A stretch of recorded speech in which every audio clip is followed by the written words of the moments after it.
Hello everyone, আসসালামু আলাইকুম। সবাই কেমন আছেন? আশা করি সবাই ভালো আছেন। আমিও ভালো আছি আলহামদুলিল্লাহ। আজকে ঈদের পঞ্চম দিন। আর দুপুরে রান্না করলাম পেঁপে দিয়ে, দেশি মুরগি দিয়ে রান্না করলাম। আর সাথে করলাম করলা ভাজি, লাল লাল করে মচমচা করে করেছি।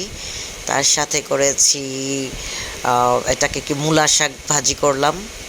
তো আমার রান্নার ভিডিওগুলো কেমন লাগলো অবশ্যই কমেন্টসে জানাবেন। ফুল ভিডিও করতে পারি নাই, বাসায় মেহমান ছিল, তাই খাওয়ার আগে আপনাদেরকে ভিডিও করে দেখালাম। আজকে দুপুরের খাবারের এই আয়োজন ছিল। গরুর মাংস খেতে খেতে তো সবাই অনেক বিরক্ত হয়ে গেছে, বলছে যে গরুর মাংস করবা না, পোলাও করবা না, ভালো লাগছে না। তো এগুলা খেতে চেয়েছে। তো বাজারে গিয়ে আমি মাত্র এক আঁটি আপনার মূলা শাক পেয়েছি, নিয়ে আসলাম।